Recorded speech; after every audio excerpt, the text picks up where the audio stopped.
Good afternoon, everybody. I've prepared some remarks as a very brief introduction to somebody so illustrious. I'm certain it will not do justice, but I'm going to try nonetheless. We have about 90 minutes today, so Datuk Lim will speak, and then hopefully we'll have some time to take questions as well. So. In 1981, the Filipino artist and curator Raimundo R. Albano coined the expression "suddenly turning visible" to describe the rapid transformation of Manila's urban landscape. The visibility that Albano was evoking was an aspirational one, as the Philippines, along with other countries across Southeast Asia, had embarked upon their most ambitious infrastructural projects yet. The driving force was the logic of developmentalism, a desire for rapid economic growth in tandem with massive infrastructure building to transform the recently independent cities of Bangkok, Manila, and Singapore into modern metropolises. Art had a critical role to play in the city's formulation, with artists and architects advancing varying perspectives towards this new vision. The exhibition, Suddenly Turning Visible, borrows its title from Albano and opens to public on 19th November. It examines the major paradigm shift in the visual arts at the time, characterized by the articulation of new artistic modes of working that freely reinvented international movements such as abstraction and realism, and melded conceptual art with folk traditions rooted across Southeast Asia. This resulted in early instances of post-colonial maneuvers that directly challenged the validity of the modern project and actively provoked publics in Bangkok, Singapore, and Manila to engage critically with questions of progress and resource use. Albano even declared, "The aim is to shock, scare, delight, please, and satisfy the public out of their preconceived notions of art." The exhibition traces this story through three influential art institutions that emerged almost simultaneously in the 1970s in the context of rapid urbanization. The Cultural Center of the Philippines, which opened in Manila in '69, the Alpha Gallery, which opened in 1971 in Singapore, and the Birasri Institute of Modern Art, which opened in Bangkok in 1974. Over the past 4 years, my curatorial colleagues Cheng Jia-Yun, Jolene Loh, Seng Eugene, and I have been tracking artworks, archives, and material legacies of these three institutions. And as the research took shape, we realized the innovative role played by artists and architects in Southeast Asia during the 1970s in terms of dismantling colonial methods. They wanted to speak for their generation, and in order to do this, older systems needed to be redesigned. Consider sites where the creative pulse of internationalism could engage with forms of nationalism. These three institutions provided spaces for experimental, interdisciplinary practices, laying the foundations for what we today regard as contemporary art. What makes Suddenly Turning Visible distinctive is its study of cities and not nations. In the exhibition, we make connections across these urban geographies, from Bangkok to Manila and Singapore, capturing specific urbanisms and sentiments within the cultural field of the 1970s. It is also through urbanism that the exhibition tracks the interdisciplinary hybridizations that occurred between architecture and visual art. A critical reappraisal of this major sociocultural shift today involves considering a range of figures who operated in relation to the visual arts, but not necessarily within its formal confines, including architects, cultural managers, diplomats, writers, futurists, and poets.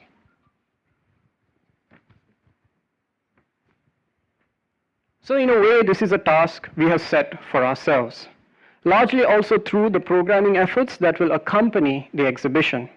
On 23rd November, for instance, we will restage Cassettes 100, a seminal performance first staged in 1971 at the Cultural Center of the Philippines by the ethnomusicologist Jose Maceda.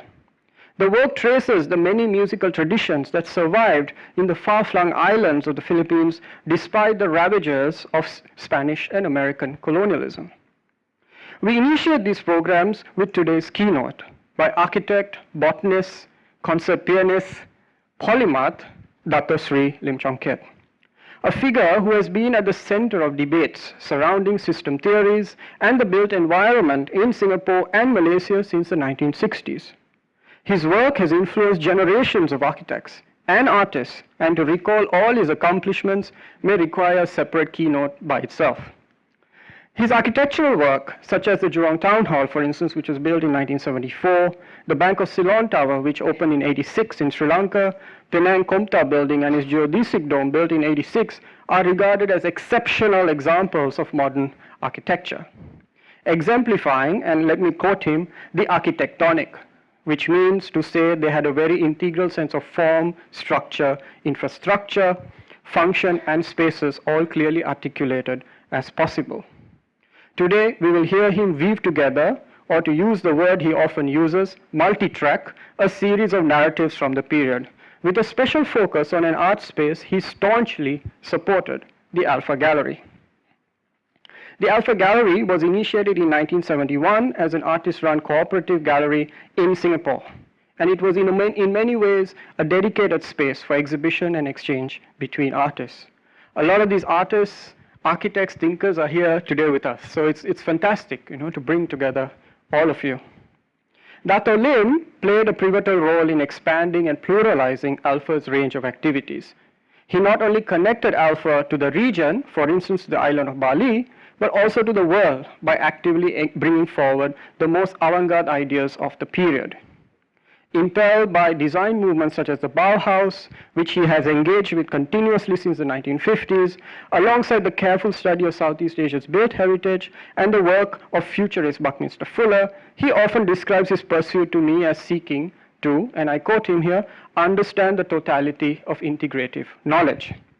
Today, he continues to tirelessly espouse this vision, a vision of humanism that transcends disciplinary enclosures between the fine arts, architecture, the biological sciences, craft, design, and anthropology, to name just a few. So please, join me in welcoming Datuk Seri Lim Chong Keat. Does it work? Okay. Thank you, Shabir. May I sit down? That's becoming my age. Actually, I feel like the invisible man suddenly turning visible, thanks to them, but also more like Rip Van Winkle. And funny enough, a few days ago, I was in Dakar as the guest of the Acacia movement, and they were having their 50 years anniversary, and they suddenly realized that the founder chairman was still alive and kicking. And so I was invited without wheelchair and crutches, and I survived Dakar, which was a very interesting experience. But I also took the advantage of jumping over to Bhutan, which really blew my mind. And the wisdom there, below a lot of problems of modernization, is something I feel I should get to know more about. Anyway, Shabir is so persuasive that I could not resist his invitation to give this talk, and I'm so glad to meet so many old friends, so many people who actually played very direct role in the aspect we're talking about, and they could certainly illuminate much more than I can. But I, over the last 24 hours, threw together over 100 slides. But don't worry, they'll just be flashed through. And if I forget, we can be prompted during the question time. Now, well, I think Shabir knows that I don't conform to his title, so actually what's my real title? So I thought I can ramble, so now I have to turn not only visible but voluble. The background, some of you may recognize, people like Choi and others, was a very interesting hut in Pasir Panjang, very much part of old Singapore, where the artists gathered, and there were many events happening there. So unfortunately it's destroyed, so it can't be conserved as a national heritage.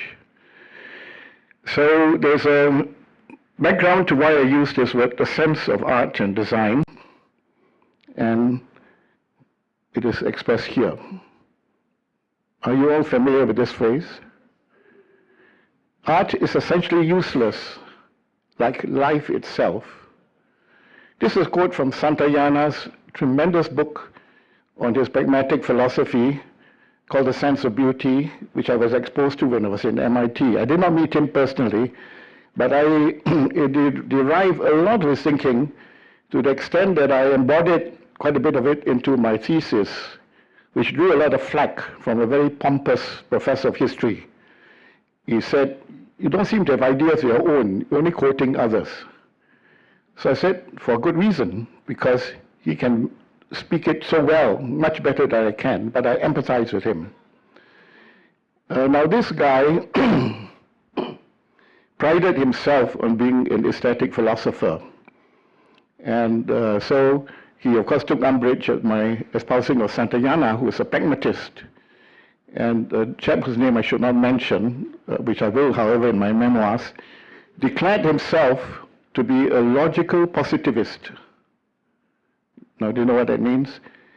These are the people who say that the thing is inherently beautiful, whereas the pragmatists feel that you have to develop your value sense of art or culture or music or language or whatever.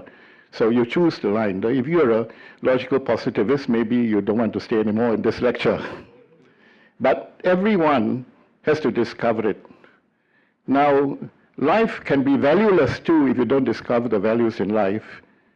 And funny enough, this is actually a very Buddhistic thing.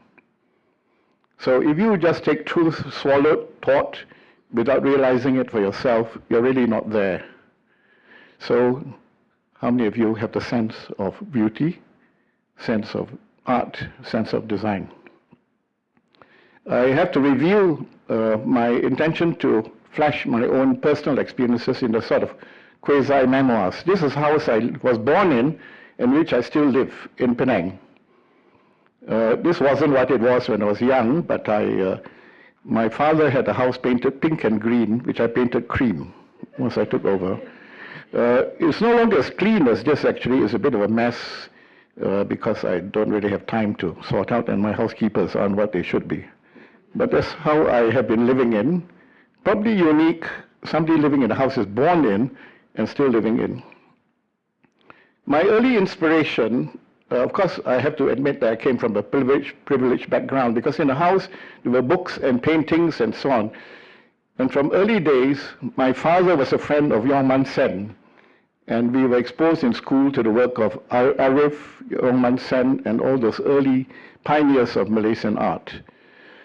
But it was my sister having one of her books of magazines strewn around, in which I found a picture of Falling Water by Frank Lloyd Wright that made me decide to go into architecture.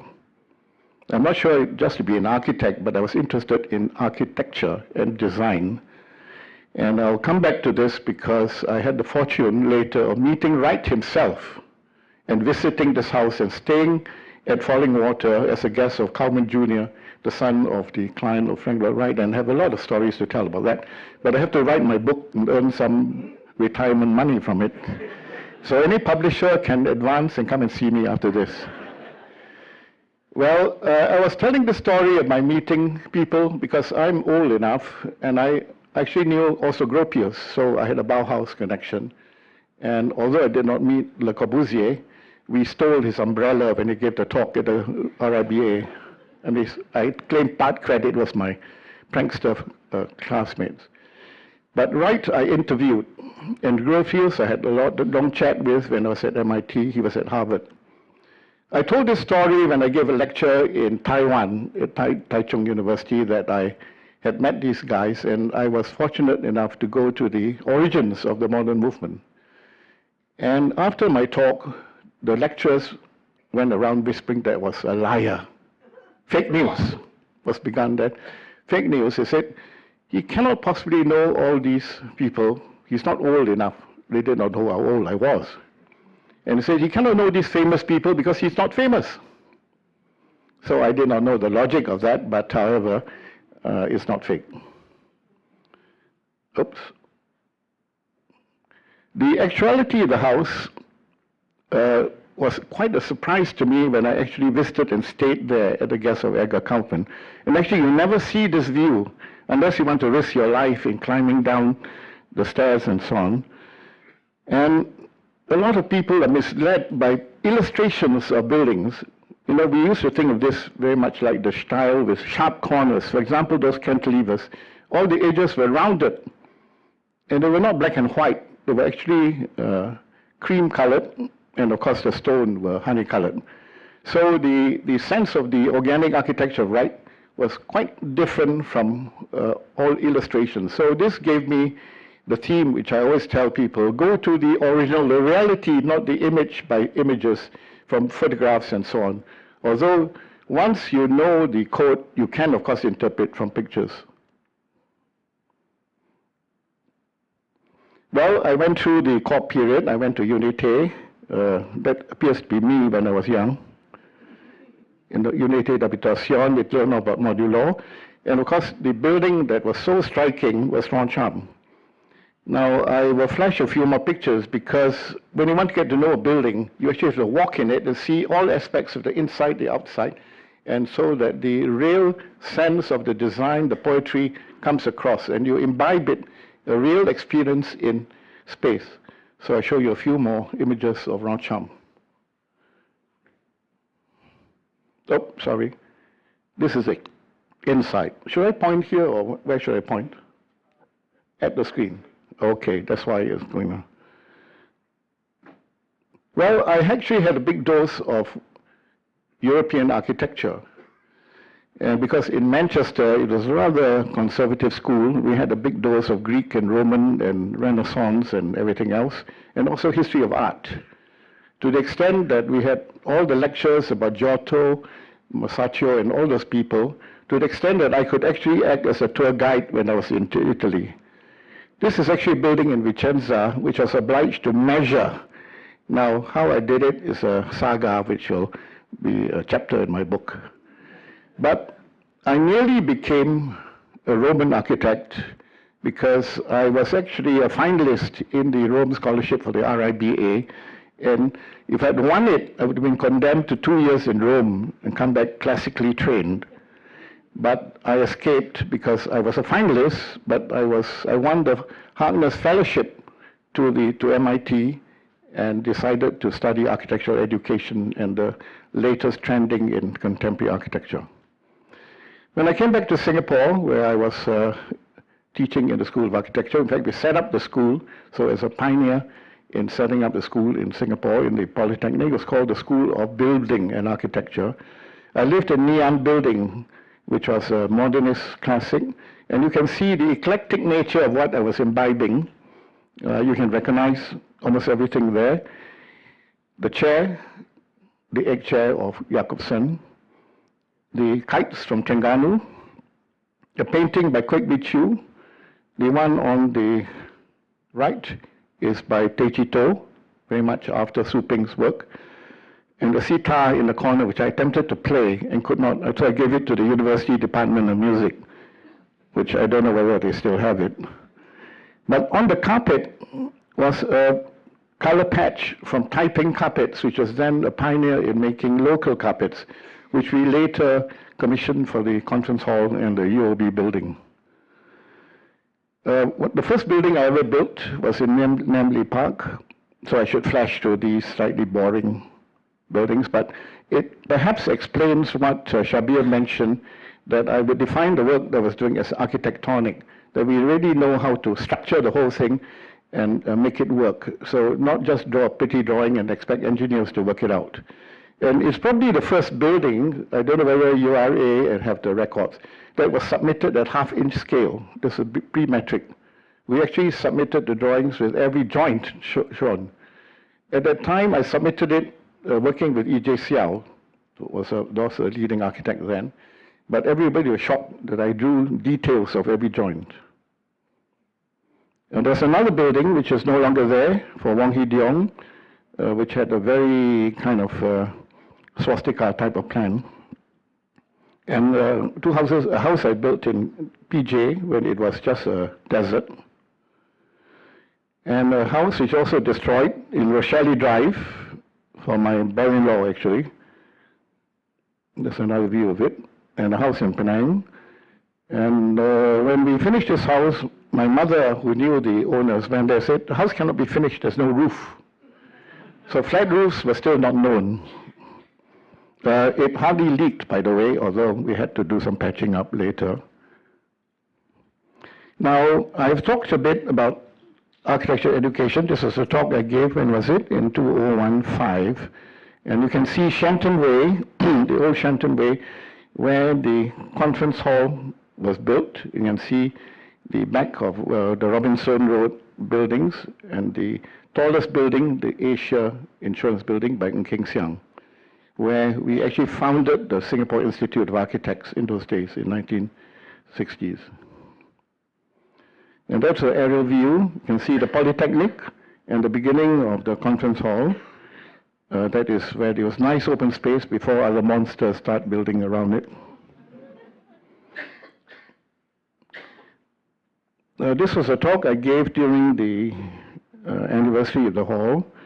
Again, it has been messed up, so let's see, is this the, somehow this is the, you know what's funny about this?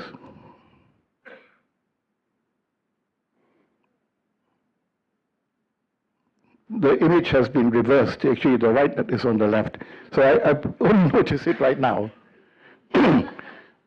But anyway, they didn't reverse the building now.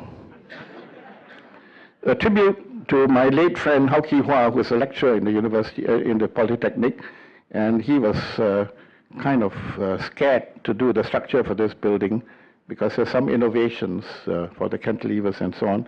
And at the time, we brought in Paul Arm of Ove Arabs, one of the first projects. They oversee it, but he did not really design it. So Hau Ki Hua takes all the credit, and I mention this because unfortunately he's passed away.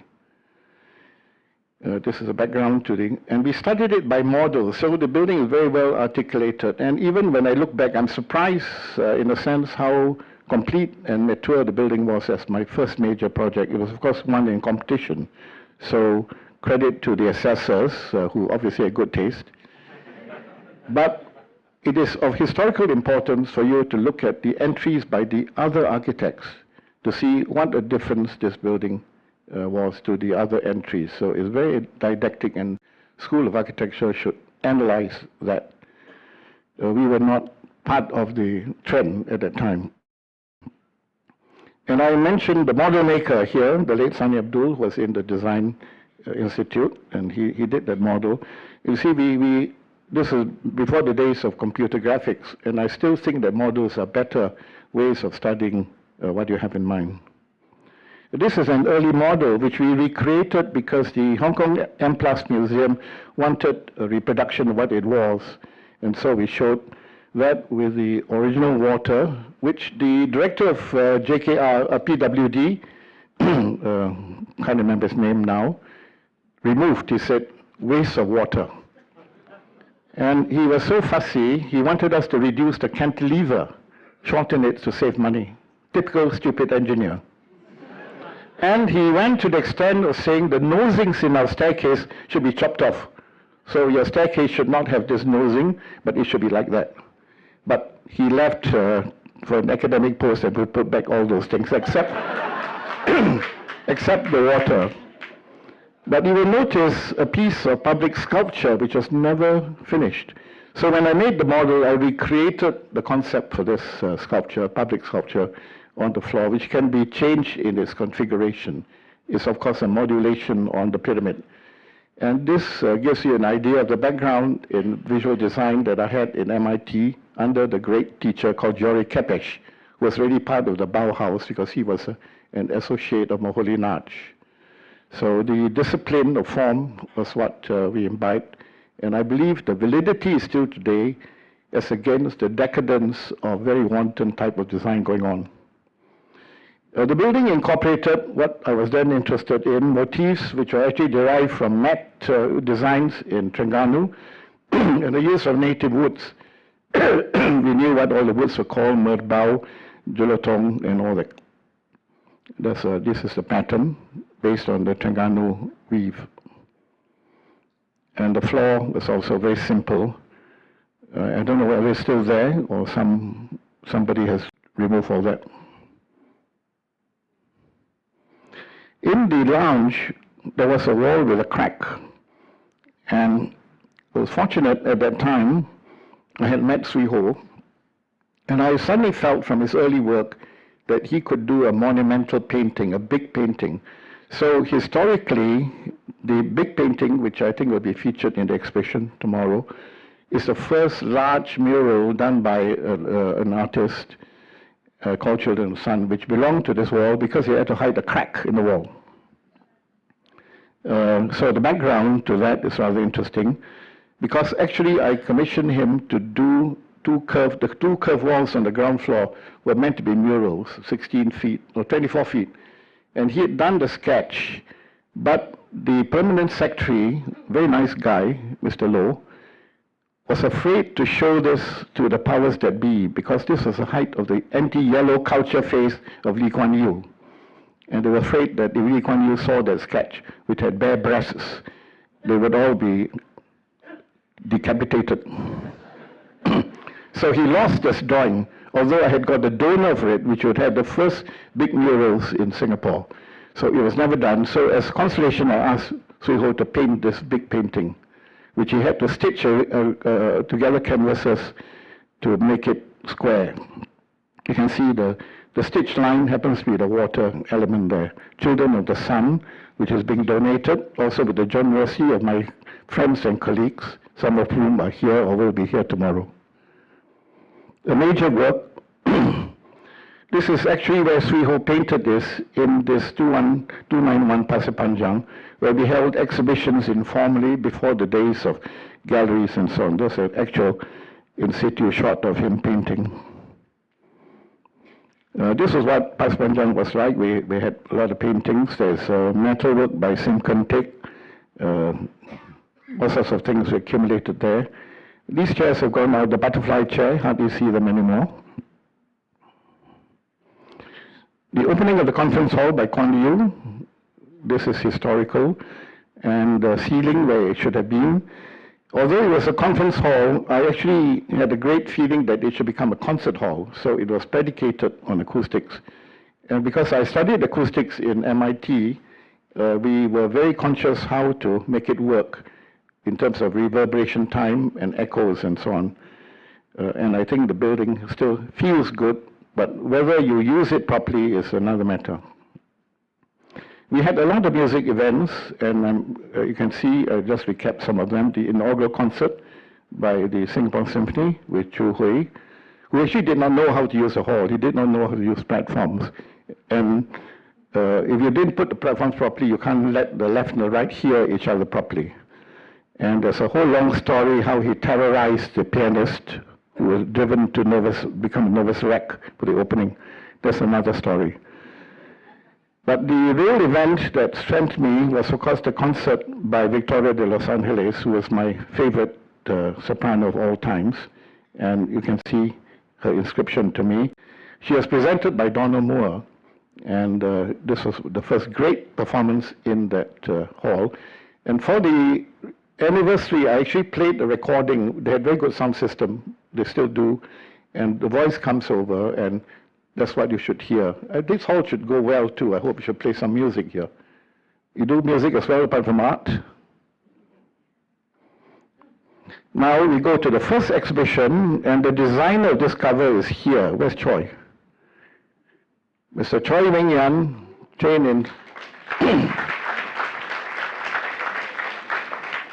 The first exhibition held was for the Singapore Art Society, and you can see his affinity with the Bauhaus, and he put together this, and he became, of course, the mainstay for Alpha, and in fact also designed the logo. Alpha was born after this, that's another story, but the whole catalog shows how comprehensive the group of artists were represented there. And I remember when I came back, I was a little bit supercilious about local artists. I thought they were all Sunday painters, which they were, of course. And I only became interested in the work of one or two, such as Vichu, Tito, and so on. But I remember an exhibition held in the Amber Mansions, which is now knocked down, of the Singapore Art Society. Anybody remember that one? Where the keynote speaker was the late Lee Kun Choi. And I did not think I heard him correctly when in his opening statement he said, art is a matter of fashion. But in retrospect, I made it out to him before he died. I said, actually, I think you meant to say art is a matter of passion. But it is more than that. You have to have a sense of what it's all about. So, Kwek Wee Chew, whom I feel is really one of Singapore's greatest still life painters, now in a very sad state, but I really hope that a major exhibition is done for him, and I'll be glad to contribute some works. This is the major painter of still life, and it can be said that he has surpassed his teachers, which included Su Ping. The mastery is there, and look at his range of works. The Sui Ho, a rather recent picture with his painting of Bucky Fuller, and some of his big paintings recently done, and another exhibition he did in KL recently. And this is his kind of style that we have shown. So back to the conference hall and the empty spaces on Shenton Way before the MSA building and the DBS came up, which I got involved with. So you can see the MSA building, another historic building that has given way, which was actually an interesting story for urban renewal because the planner then had designed the control as a two-story podium. But we persuaded him to change it so that we have a much better scale. And the real first rooftop thing and the first underground car park. So you can see the sense of tropicality, the brise soleil were very carefully calculated for sun angles and so on. And the steps were such that facing east and west, the executive rooms could look out on the balconies. The rest, of course, should be focusing on their desks. Choi Weng Yan, here, can you recognize your early work? A stabile done in metal in the boardroom floor. And he also designed those plastic things on the walkway, the roof garden, the first of its kind in Singapore, leading to there's a little theaterette there. Maybe some of these could be recreated in a model form, quite large size, because I think it's quite significant then. That's the auditorium with the roof fountains. And the roof from above, the walkway. And this was when we tried to introduce public art to the building in the form of the sculpture of Kim Lim. Kim Lim was probably Singapore's most famous sculptor, married to the British artist William Turnbull. We were great friends with her. Her brother was actually my classmate, and I used to know her in London. So I persuaded her, or rather her parents, to lend her piece called Dawn. We brought it, heavy metal and all that, onto the roof and placed it there for the board of the airlines to acquire it. They could not make it out from scrap iron, so they didn't put forth the budget. So MSA lost this piece of sculpture. The other one we promoted was the mural for the entrance, and a big mural which was won by Thomas Yeo. And it was painted, but when the building was demolished, all records appeared to have disappeared. I would really like to get pictures of that, because what was interesting was that we judged the competition with two differences in rules. There's no secrecy. The artist should be known, and more important, they showed their presentation in the form of a slide, which we projected full size onto the wall and adjudicated there. And Thomas Yeo made that wonderful mural. So historians, please find it.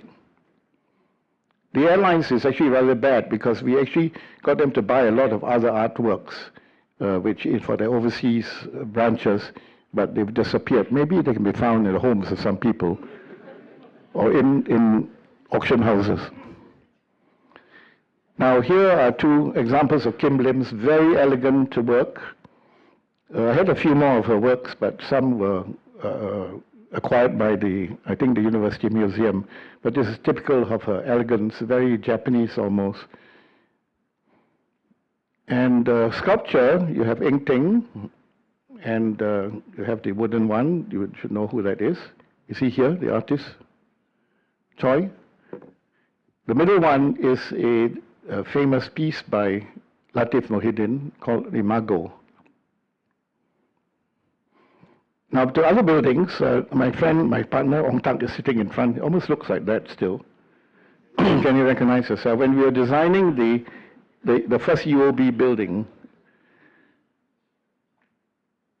and we studied it by model, so very conscious about the urban landscape, the boat quay, and of course the structure is still there, but the other part which is built becomes a different thing altogether.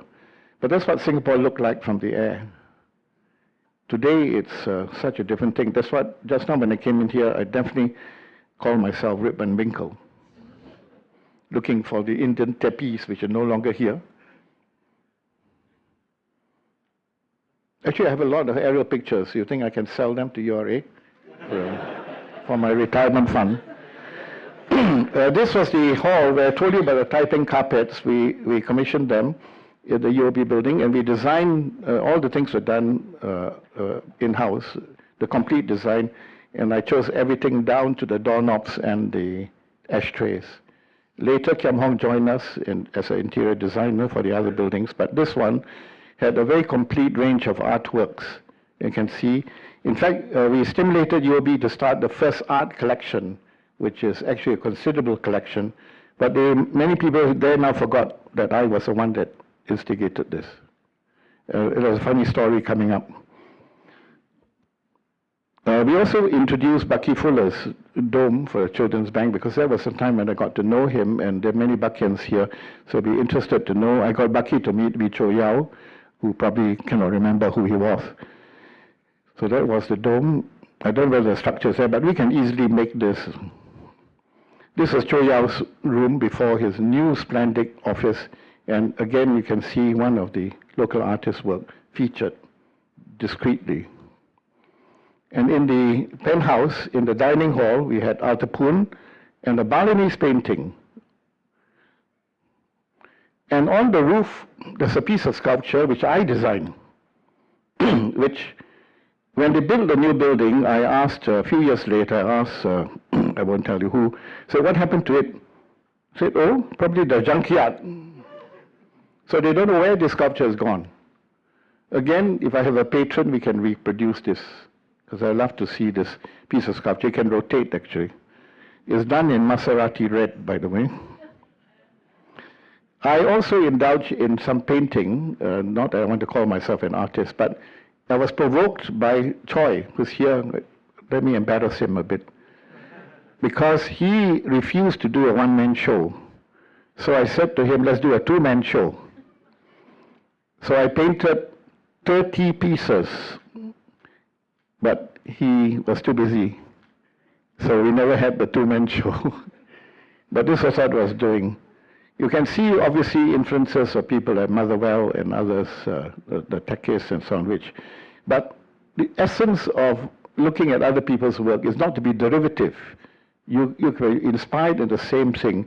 You see, the key thing about the first painting is that it's actually painted on acrylic and on formica in acrylic. And the paintings I designed have one special feature, which I don't know has been celebrated elsewhere. You can put them on the ceiling, on the wall, you can rotate them whichever way. You don't have to have one orientation. So like this one, you can put it vertically or rotate it. Same with the other piece, this one.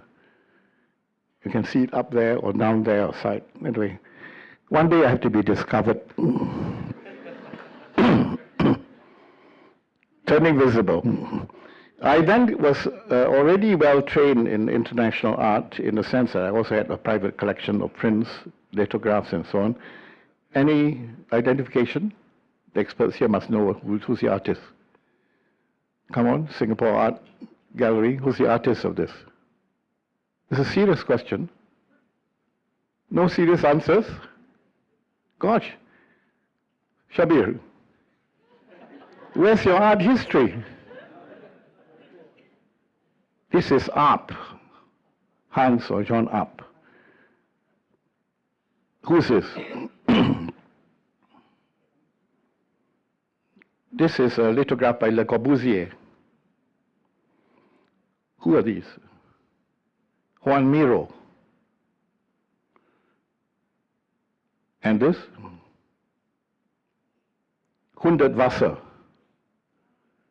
Maybe they have to come back, maybe they're regarded as passé, but they're now new again. Maybe I'll copy it and sell prints, yeah? Well, another building we got to do by competition, and Ong Tak is here, he was actually the project architect. We've never done such a big building before, but it's a long story behind that, and it still looks good, although the usage has changed. 9 million now, equivalent 10 times, 20 times. The clock tower is rather interesting because Kok Siu Hung, our other associate, was with me when we were cracking our heads how to do this tower, and it was actually designed at 4 a.m. before the submission in the morning. And we actually featured a digital clock for the first time, and on these two sides were actually meant to be armed with hands, but they turned into digital. So maybe they should take away that black hole and do arms on the two sides. So you can see it from different places. Well, there it is, you see the front. And at the time, my friend Louis Hellman, the cartoonist, immediately saw that it was like an aircraft carrier. I actually invited Louis to Singapore, and with the help of Alpha Gallery, we published something which he could not publish in England, called A for Architect. This is a collector's item. On Amazon, I think is worth about £100. Well, we may have some copies for auction.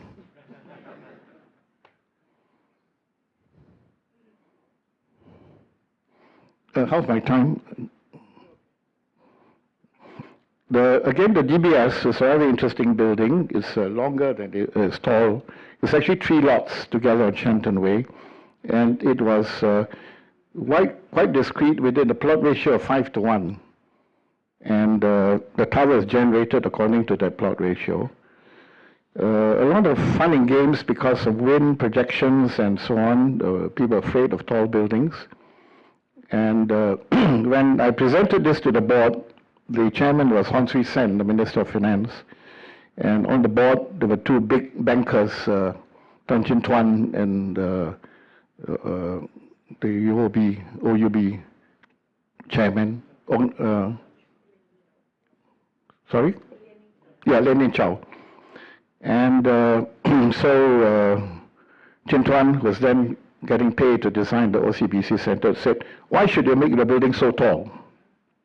Because he wanted his building to be taller. So I said, no, we actually generated a square of 108 feet, and we wanted a building which was square so that the sides don't get too much sun on the wrong side. We could make it longer, it could be shorter. And so he attacked it. But funny enough, Lenin Chow defended us. He said, oh, it looks nice.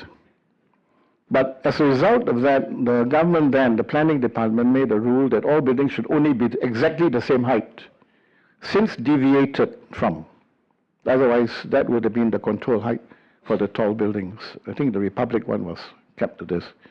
A story which I have to tell, some of you may have heard it before, so I apologize to repeat it. The chairman said, what happens if there's a typhoon? So he said, we've done wind tunnel tests for gust speeds of such and such, and it should be okay. Then he says, what happens if there's an earthquake? So it's designed to Richter scale 5. No record of anything beyond that. Incidentally, I was nearly buried in a building in Ambon 2 months ago where the Richter scale earthquake was 6.5. I only had plaster fall on me, so I hate plaster ceilings thereafter. Anyway, then the chairman said, what happens if a plane crashed into this building? This is long before World Trade Center. So I said, depends how big the plane was. Small plane, okay. Then he said, what happens if all 3 happen at the same time? So the building will fall down, of course. So for honesty, we were asked to go ahead. We actually simulated the top of the building by the building, building office. And I also designed 2 sculptures on the roof, which have been destroyed, disappeared. And it was actually implemented. The one which you could actually climb up from the back of the auditorium to see moon gazing at a time when the clouds were clear. So these were the kind of things that I would have liked to do more of, but, well, architects are not supposed to be artists or sculptors. Anyway, that's what UOB was. Actually, we also designed the logo, by the way, for the UOB, for DBS, and also UOB via a guy called Derek Birdsall. This was still one of my favorite halls, the auditorium, 500-seater, worked very well acoustically. Is it still there, I hope? Should be used a lot more.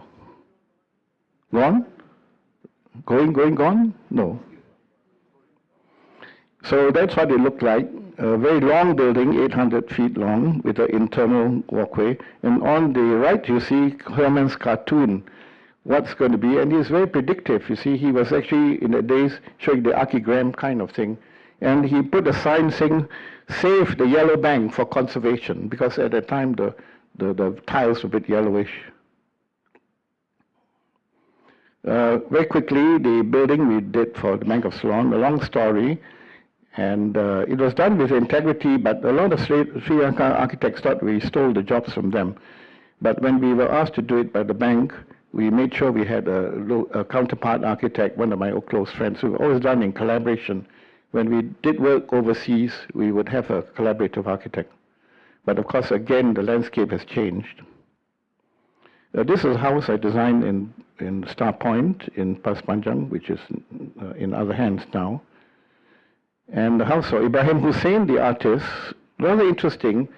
I did not hobnob with him, but one day he came to me and asked me to design this house, and later his museum in Langkawi.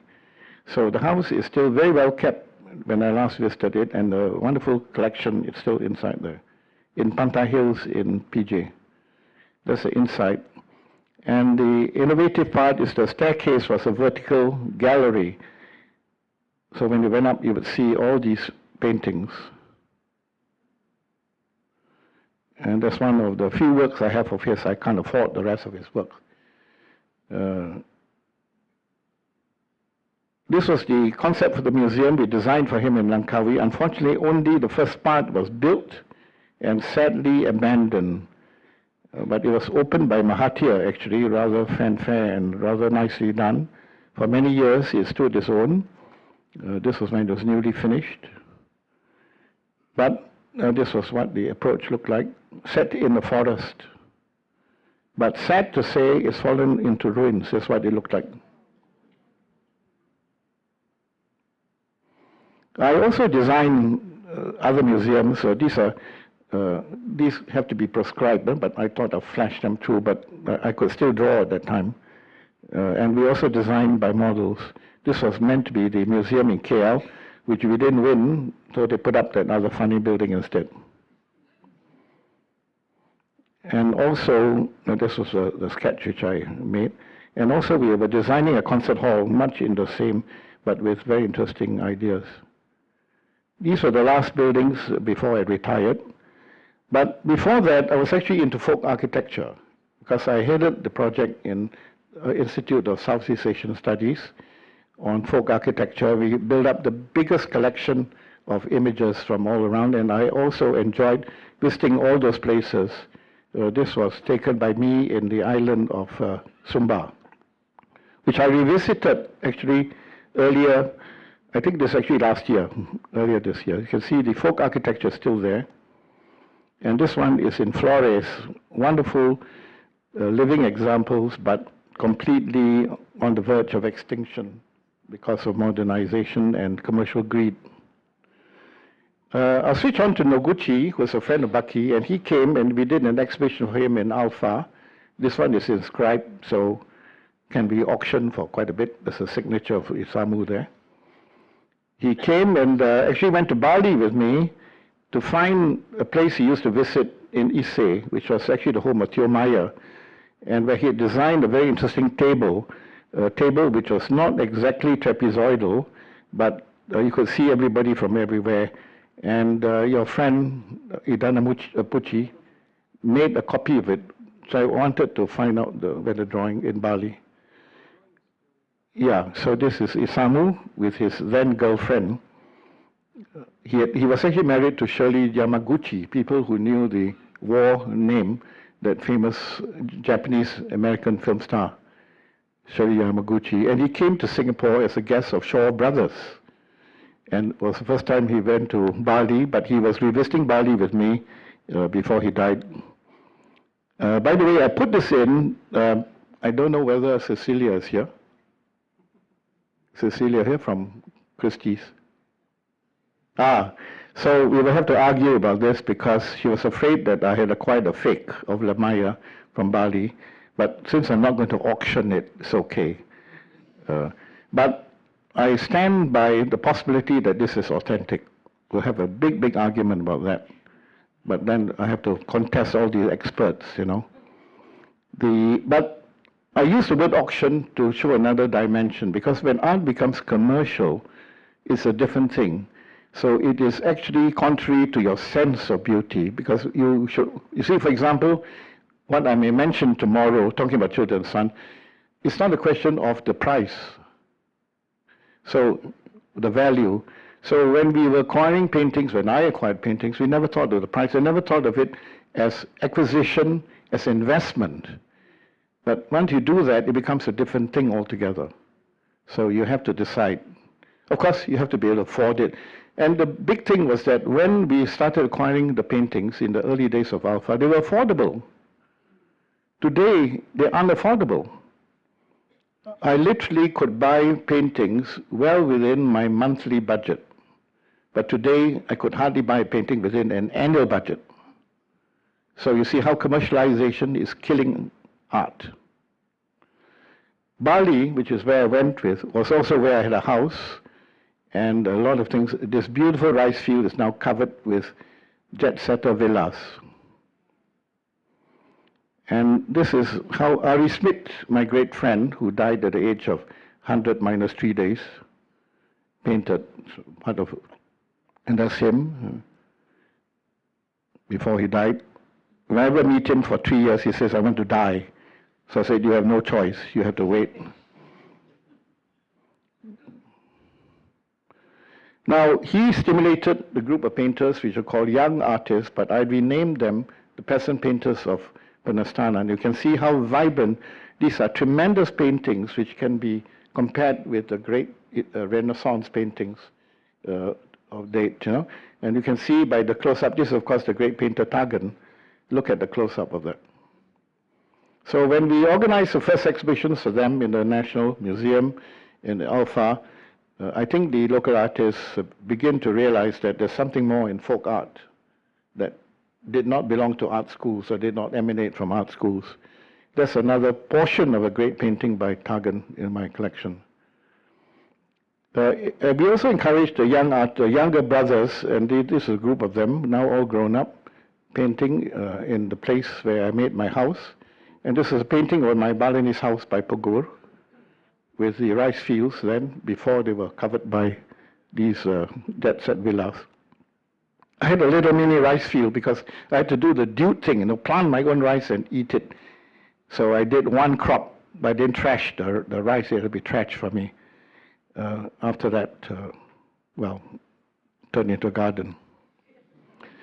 We then, because of my connection with Bucky Fuller, we had this great meeting, and I did Tenseguti Geodesic in bamboo there in the valley, and this was 1977, the great festival for Bucky's birthday. And he last came to Singapore, and I'm still trying to get those videotapes, where the School of Architecture students, this was 1982, did this pipe geodesic at Star Point.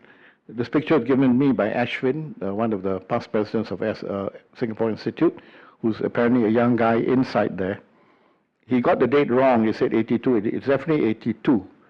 So Bucky was here, and in fact, the many Buckians, you should celebrate him because the many events he was here and has a very genuine connection with Southeast Asia with Penang, Bali, Singapore. That's him in Noguchi, which I photographed during his birthday in 1980 in Bear Island in Maine. And then as a tribute in Penang, I made a dome for him, and this is what it looks like at night on Penang Hill. And as a memorial, we were commissioned to do this dome in the Swan Rong Park in Bangkok, a 90-foot geodesic in honor of Bucky, a geodesic dome which the US Chamber of Commerce donated for the King's Park. Inside was a big map.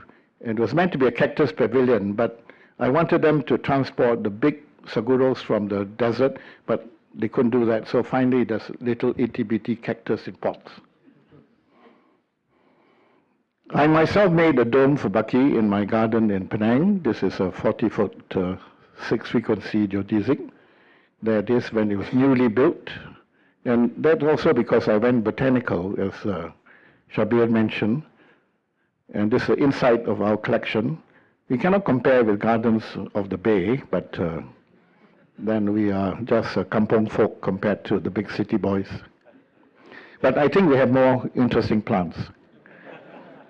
And also unusual ones, because by strange happening, I went into botanical research and started finding new species, particularly of palms and gingers. I have, if I may boast here, discovered 75 new species and 4 new genera. So some of them, like the one in the middle, is a new palm from Negri Sembilan, and on the right-hand side, a new ginger from Perak, which is monotypic, so it's a new genus altogether. And so that this is a publication we'll be making, because you have to do botany seriously. Don't just talk about it or grow it. We actually do the serious botanical research. I'm ending with a few pictures. To me, a tribute to the most beautiful Alpinia, which I'm still trying to grow from a secret source in the region. To me, absolutely beautiful Alpinia flower. And also to remember that you cannot beat nature when you talk about art and design, which I think you all know. So we'll end with this, just to tease you. What is this? What is the image there? What is the flower and the fruit? Ali knows from the Botanic Garden, so he has to keep quiet. So anybody else? Well, if you can't identify paintings, you must be able to find flowers. Anyway, this is the flower of the ubi kayu, tapioca. Beautiful. Okay, that's really all.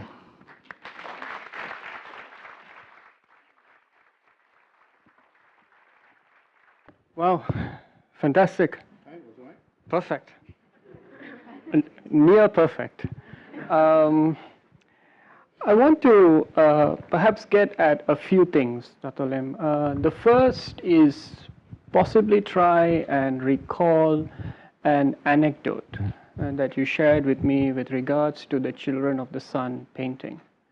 When it's first displayed and what happens. A gentleman walks through the doors and has a conversation with Kuswiho. Do you want to recall exactly what happened? Yes. No, does this work? Okay. Yes. Well, the story, as I said, he should have done the mural, but he did not. So he did the painting, and we hung it up. And actually, it was on the wall. It wasn't in that. Choi will remember. I don't think it was in the first exhibition, but in the subsequent exhibition, it was there.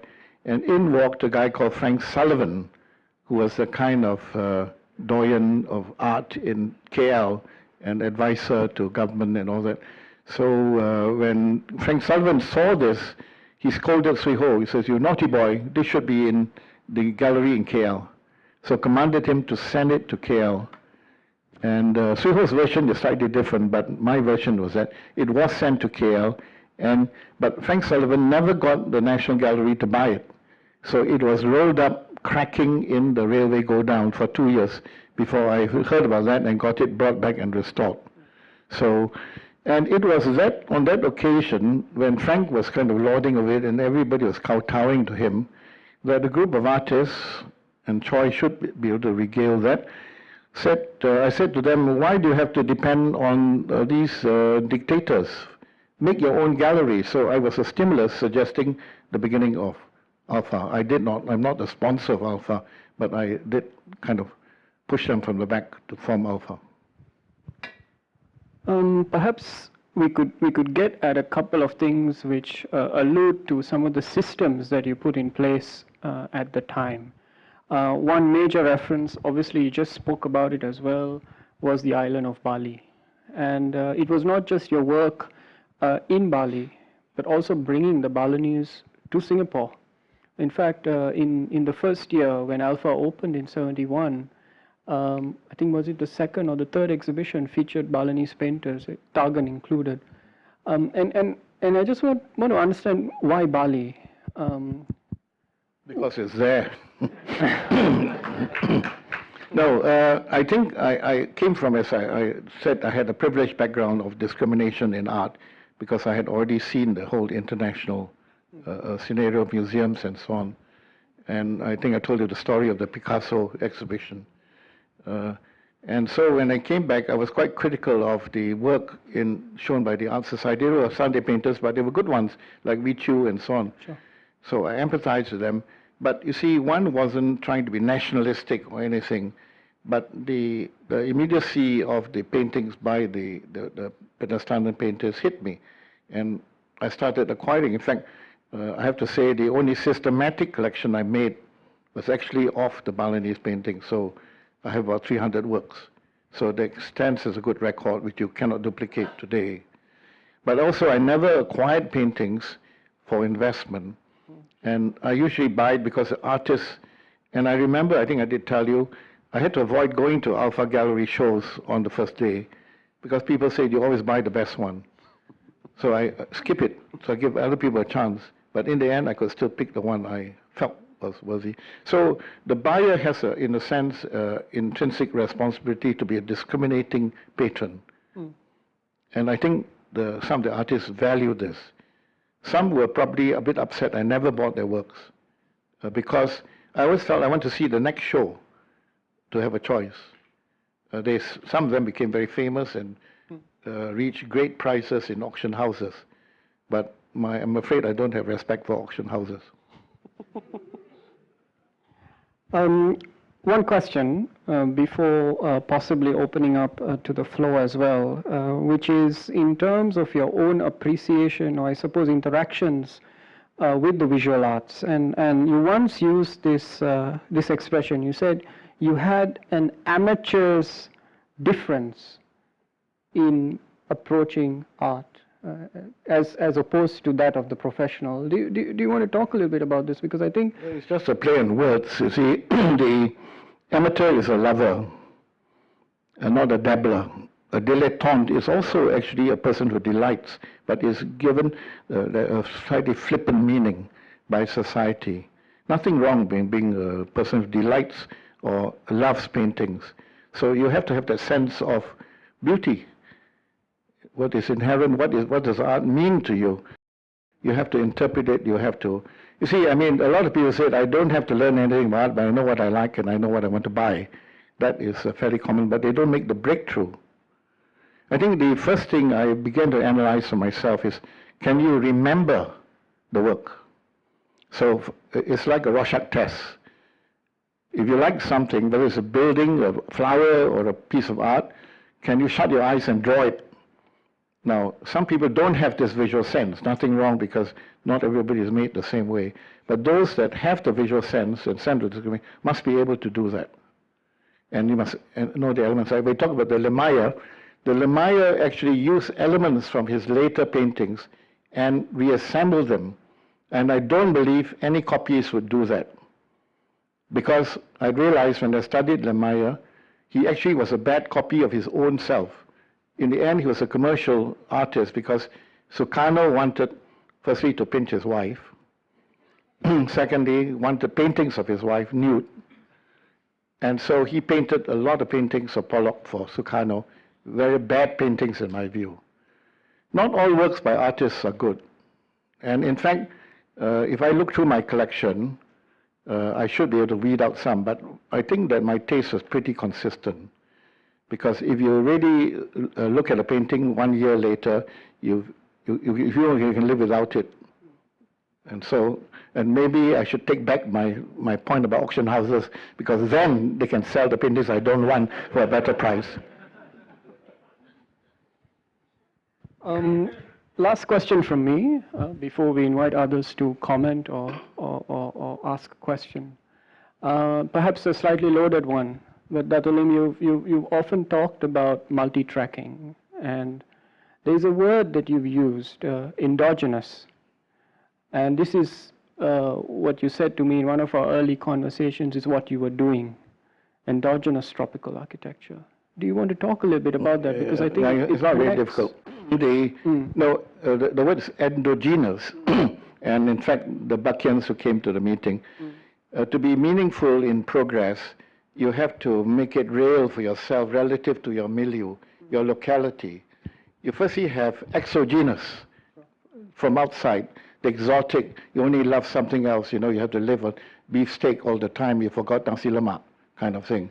Then you have the native, which is indigenous, the folk architecture, which should be appreciated for its purity. But in between the locality, the modernization, you have to modernize according to your own terms.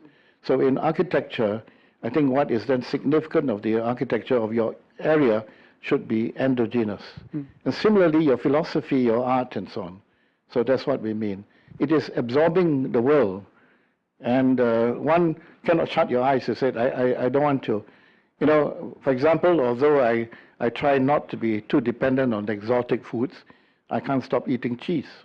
But I'm desperately trying to find a local cheese maker. I tried some in Bali, they're horrible. So I still have to eat the imported cheese. I've given up wine, so it's okay. For the time being. Okay, may I invite some questions or comments from the floor? I know that we have a couple of microphones floating around, so if you just raise your hand and also identify yourself so we know who you are.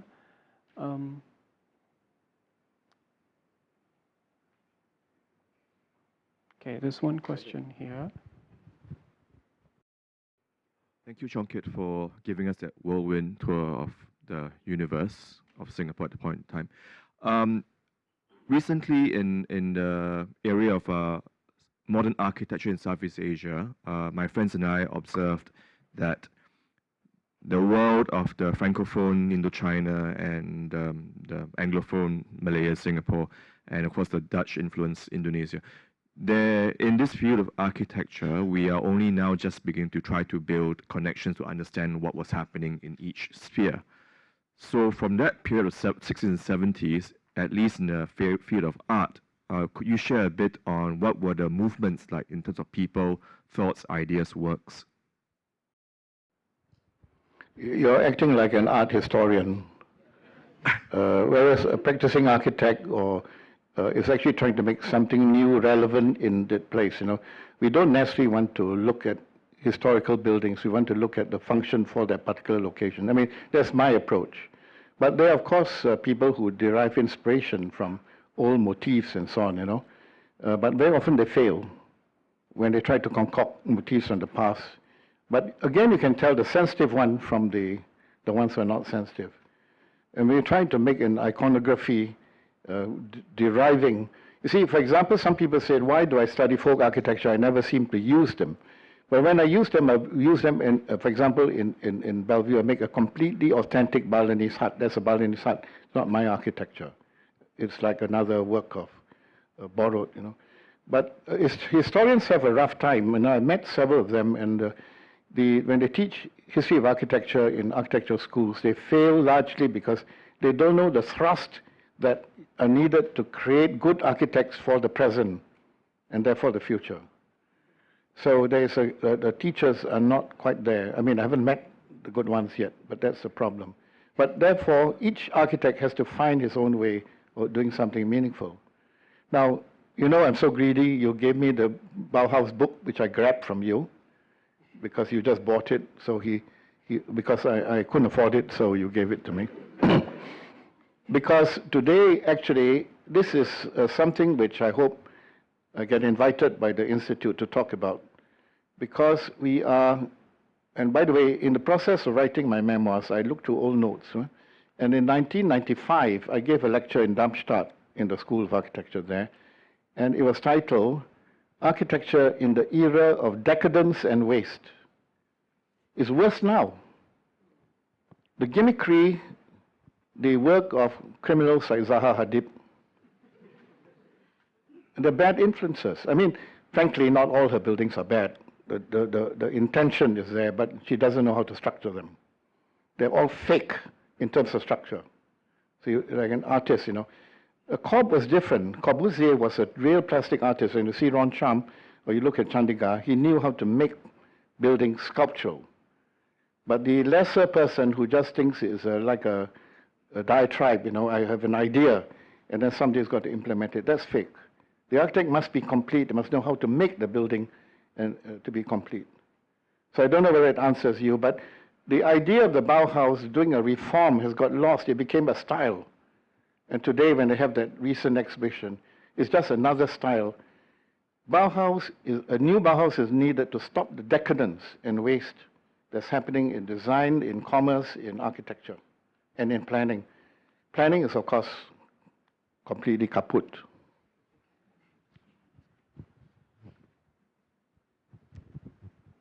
More questions? There's one right here in front.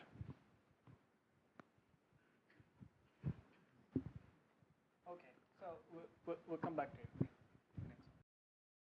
Hi, my name is Justin. I'm interested in the connections between the Singapore Institute of Architects Journal and also art and architecture, because I recall the early covers were highly they were very illustrative, and they also had a certain kind of a commentary on architecture and planning at the time. And I remember one or two issues actually had some kind of focus on art as well.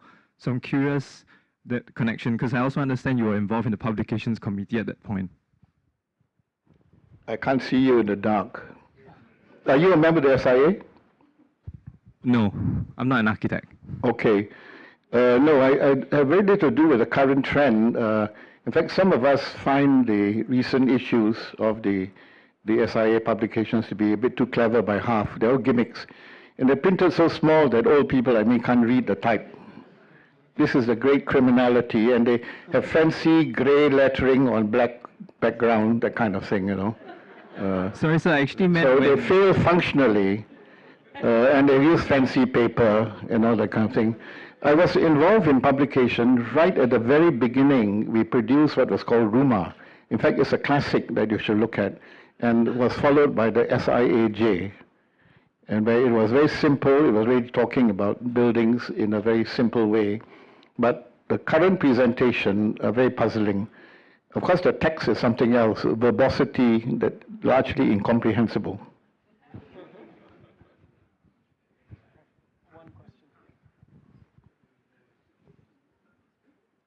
Actually, I'm just trying to be provocative. I don't really mean it to my friends.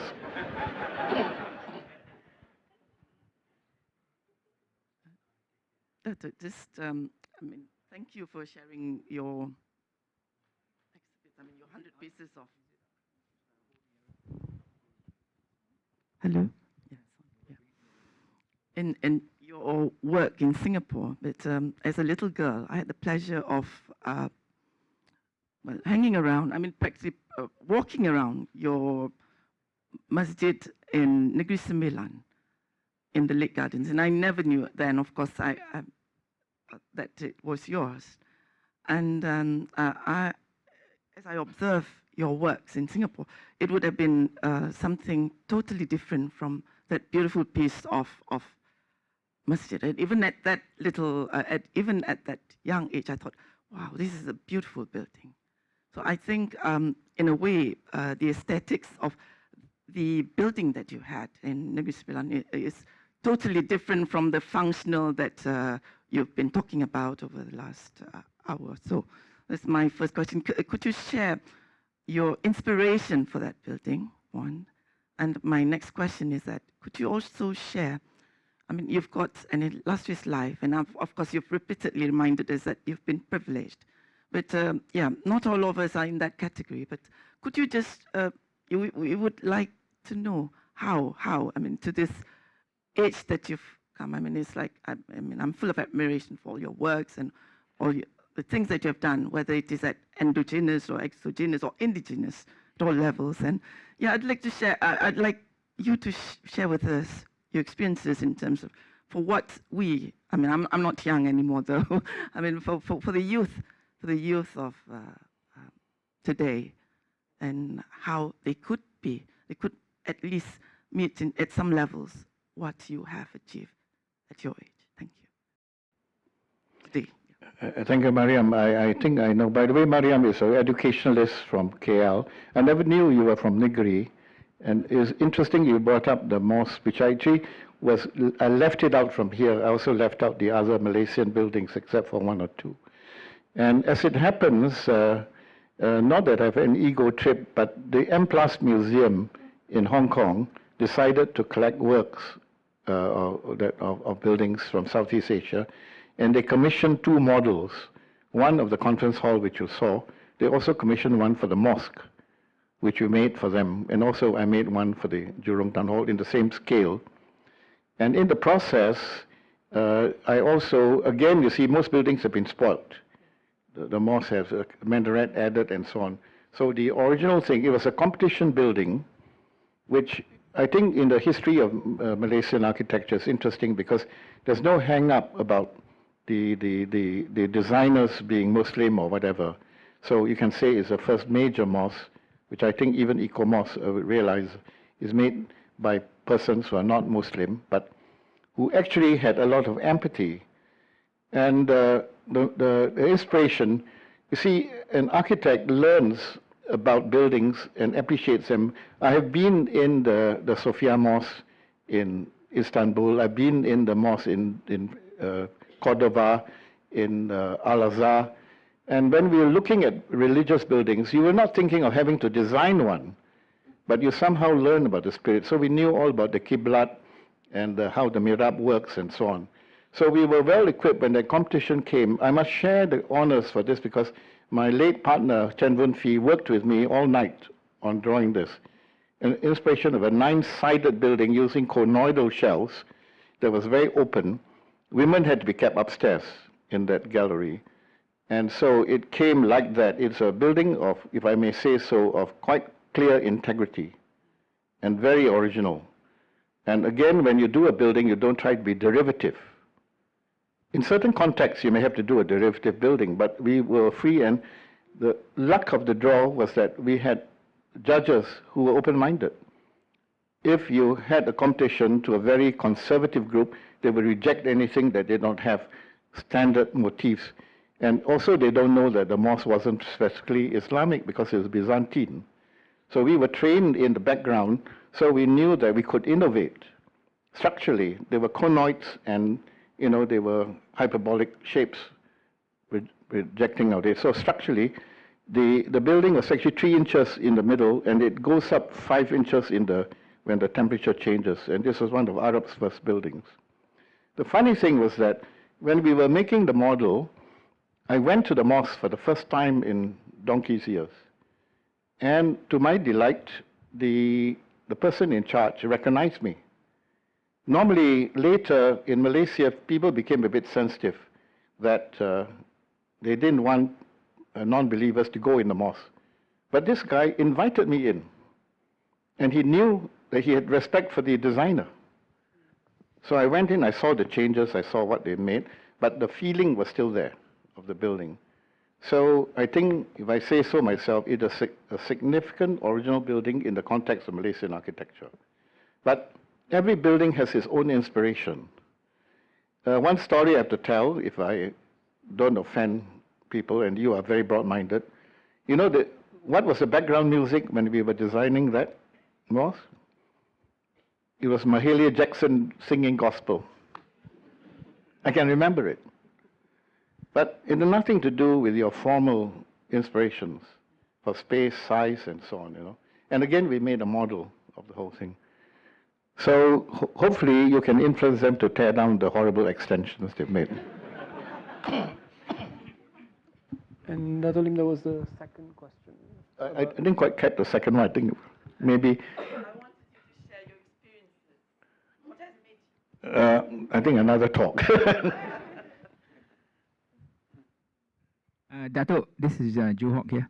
Your house at Key Point, Pasir Panjang, right? Is it similar in somewhat to the Dymaxium house of Baki Fuller? Could you share something on that? Yeah, you're a Bakian. You have your Baki weekends. Huh? Actually, when I designed it, it's a hexagonal house with its own inspiration. By coincidence, when Baki came and stayed there, we realized that it had the same size as the Dymaxion house of Baki Fuller. But he was such a good friend, very polite, he dare not tell me off. Because one of the things Baki used to say is that how efficient your building is how much it weighs. So, I mean, the Star Point house is typical concrete, too heavy. Wouldn't have pleased Baki in terms of his structure. But he loved the place, stayed there, and in fact, one of my best memories was Baki listening to music in that house. And you know what his favorite piece? I asked him one morning, what would you like to hear? So he turned the table and said, you choose for me. So what music did I choose for Baki to hear in that house? Which actually I've written about this so I can recap it. So I chose to play for him a music which, if you don't know, you better get to know, which Ali just bought the recording for me, which is Schubert's Quintet in C.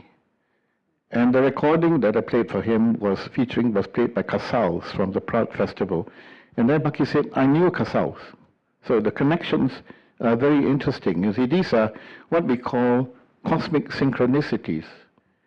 You know the phrase? Cosmic happenings in your life. That word, by the way, the phrase didn't come from Baki. You know who said cosmic synchronicity? Timothy Leary, when he was taking drugs.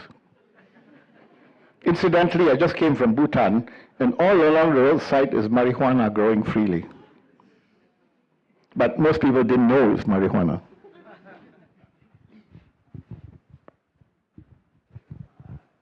Okay, we have one question. I think I should add this one, because this is what Alpha did. You like to open it up.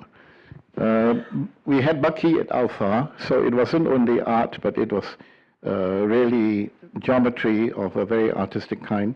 But the way this book is interesting, it's a collector's item, and it's printed in Singapore, so that you can unfold the whole thing. We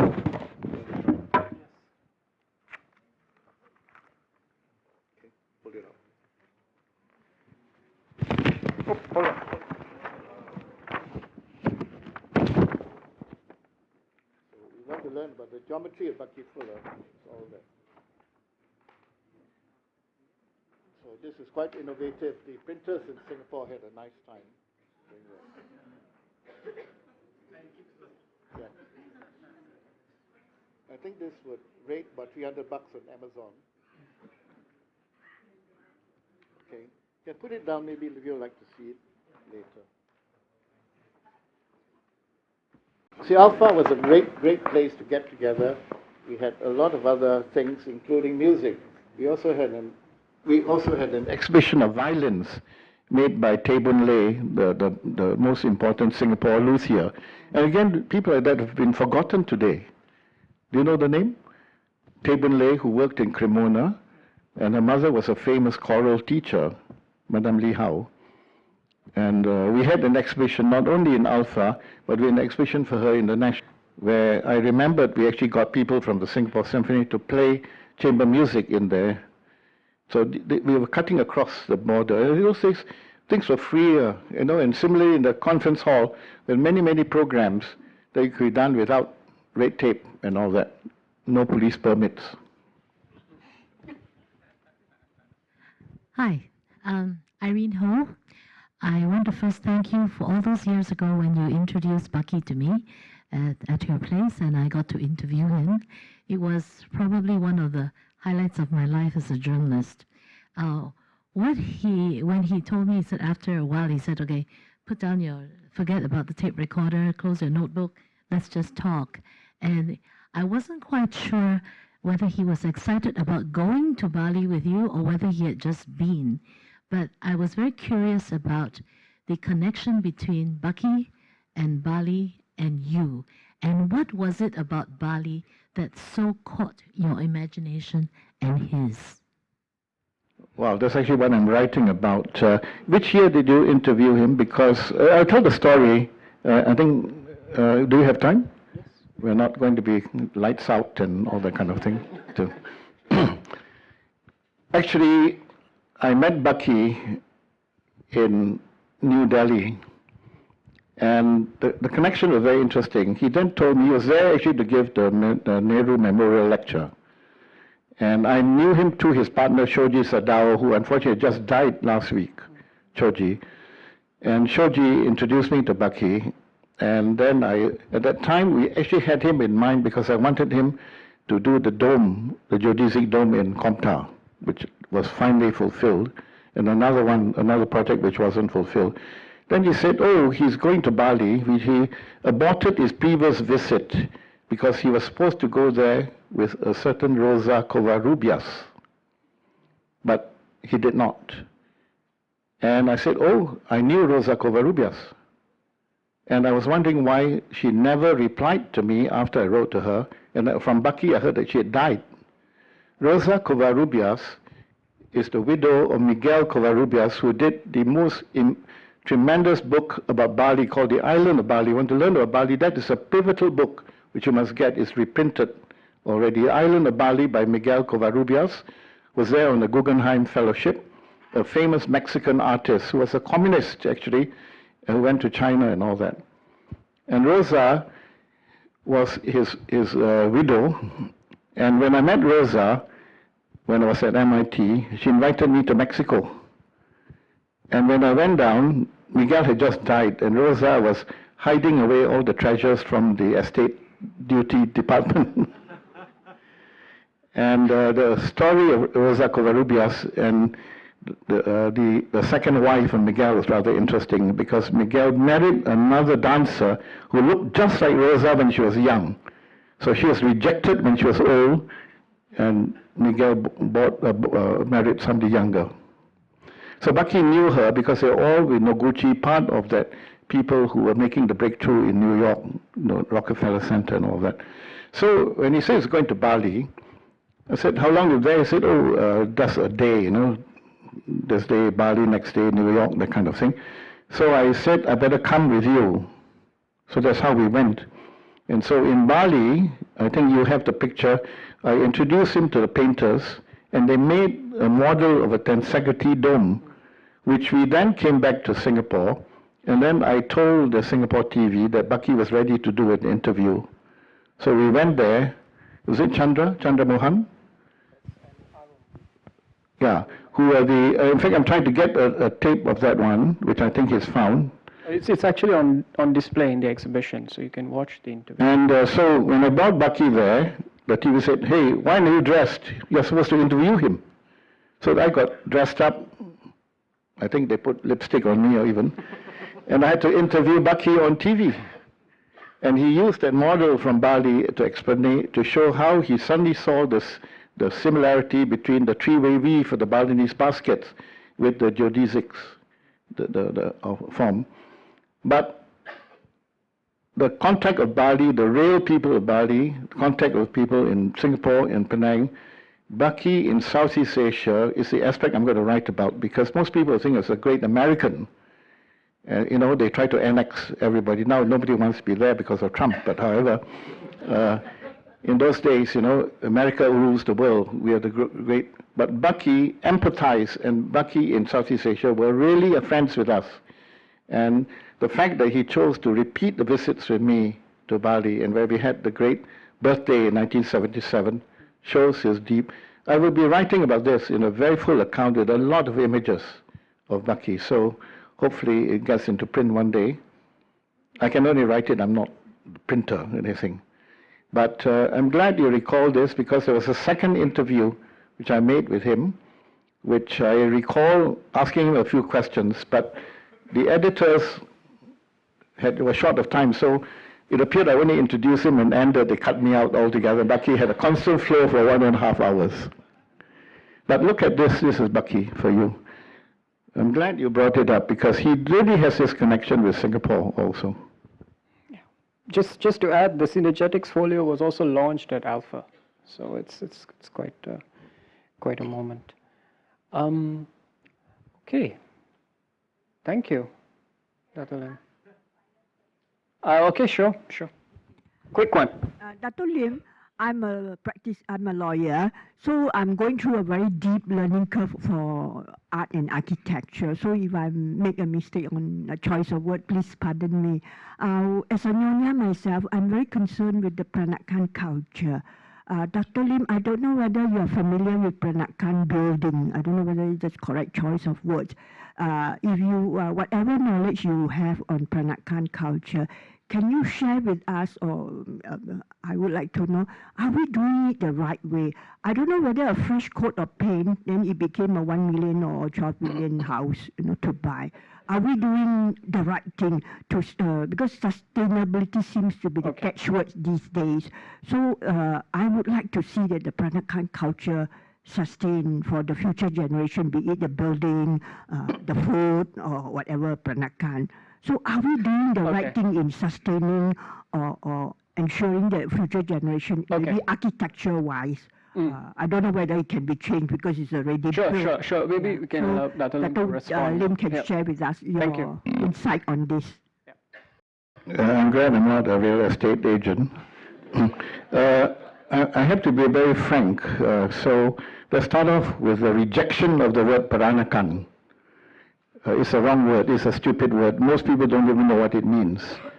In actual fact, it's a member of your fraternity called T.W. Ong who coined the word. A lawyer, T.W. Ong, one day said we must try to create a subculture out of the Baba Nona culture of Malacca and Singapore. See, Penang, we never used those words either. So he coined the word Peranakan, which now, of course, you have Peranakan Chinese, Peranakan Jawi, Peranakan whoever. It just means anything that's born, even a dog can be called a Peranakan. But it's now a brand. So is Christine Kaur around? I hope she doesn't kill me after this. But it's actually a bad word. You want straight Chinese culture that is redolent and practiced in Singapore and Malacca. Certainly, there are beautiful houses of that era that used to be, for example, in Emerald Hill. You know the Stella Con's grandmother's house in Emerald Hill, Emily of Emerald Hill. I used to visit that house because I knew the grandmother, and it was E.J. Siao's grandmother also, and Kim Lim's grandmother. So history, they're beautiful houses, which I'm sure URA knows how to conserve them and give value. But the faces in history, they have the, what we call the Italianate type houses. Any part of history can be valued by people who restore them and so on. But don't do too much of a song and dance about it.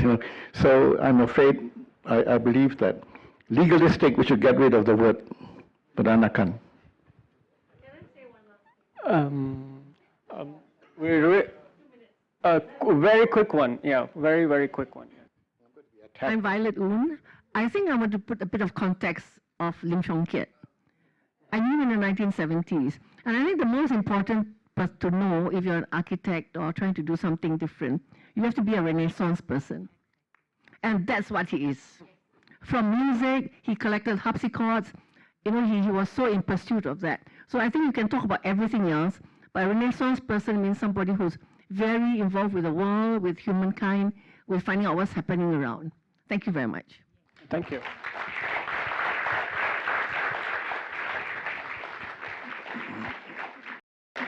That makes me speechless. Thank you, everybody.